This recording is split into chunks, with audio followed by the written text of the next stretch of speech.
Hello everybody. आज के इस वीडियो में हम लोग क्लास 9 साइंस का chapter number 1 matters in our surrounding का एक बहुत ही इंपॉर्टेंट टॉपिक देखने वाले हैं। तो चलिए शुरू करते हैं। सो आज की इस वीडियो में हम लोग मेल्टिंग समझेंगे। तो मेल्टिंग में क्या होता है, सॉलिड जो है ना वो लिक्विड में कन्वर्ट होता है, इज नोन एज मेल्टिंग। ठीक है, तो मान लो ये आइस है, ठीक है, और इसको आप हीट कर रहे हो। ठीक है, अब क्या हुआ, ये जो है ये लिक्विड में वाटर में कन्वर्ट होगा। कैसे कन्वर्ट होगा, मान लो आइस का टेम्परेचर था -5 डिग्री सेल्सियस। अब ये अब जैसे जैसे आप हीट दे रहे हो तो वैसे वैसे उसका टेम्परेचर तो बढ़ेगा। तो -4 हुआ, -3, -2, -1, और आप देखोगे जैसे ही आइस का टेम्परेचर हुआ 0 डिग्री सेल्सियस, आप देखोगे कि मतलब थर्मामीटर जो है उसका आगे का टेम्परेचर डिटेक्ट नहीं कर पा रहा है, हम लोग जबकि हीट दे रहे हैं उसके बावजूद भी। तो पहले होता क्या है बेसिकली गाइस, जो हीट एनर्जी है ना वो उसकी काइनेटिक एनर्जी बढ़ाती है। अब काइनेटिक एनर्जी से हमने क्या समझा था, काइनेटिक एनर्जी मतलब कि पार्टिकल जो मूव कर पाएंगे। अब जैसे ही 0 डिग्री पे आ गए तो उसके बाद क्या होता है ना, उस समय फोर्स ऑफ अट्रैक्शन तोड़ती है वो कौन, फायर। ठीक है, तो हीट सप्लाई जो तो फोर्स ऑफ अट्रैक्शन तोड़ती है, तो उससे क्या होता है, फोर्स ऑफ अट्रैक्शन तोड़ेगी मतलब कि जो पार्टिकल्स हैं वो दूर दूर होंगे।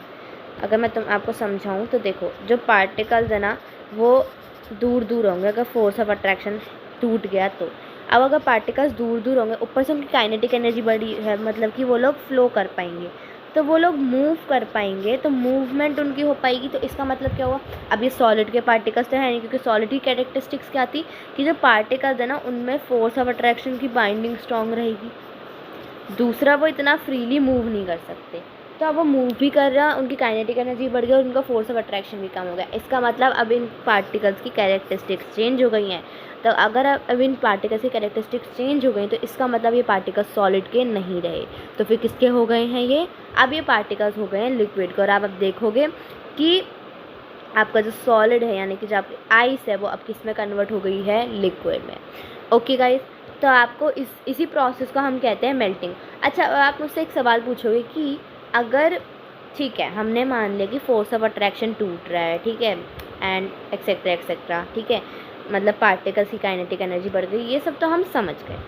लेकिन माय क्वेश्चन इज कि हम हीट तो सप्लाई कर रहे थे, है ना, तो 0 से आगे टेम्परेचर क्यों नहीं बढ़ा। अगर आप इस एक्टिविटी को करोगे तो आप देखोगे जब तक कि आइस पानी में नहीं बदल जाता तब तक 0 डिग्री से टेम्परेचर आगे नहीं बढ़ेगा, 0 डिग्री सेल्सियस। अब क्यों नहीं बढ़ेगा, ये एक सवाल आता है। तो देखिए 0 डिग्री से आगे टेम्परेचर इसलिए नहीं बढ़ेगा क्योंकि ये होता है आइस का मेल्टिंग पॉइंट। ये क्या होता है, ये होता है आइस का मेल्टिंग पॉइंट, मतलब इसी टेम्परेचर पे जो आइस है वो मेल्ट करती है। ठीक है, तो इस 0 डिग्री पे जो भी आपकी हीट सप्लाई आप दे रहे हो वो टेम्परेचर डिटेक्ट नहीं कर पाता,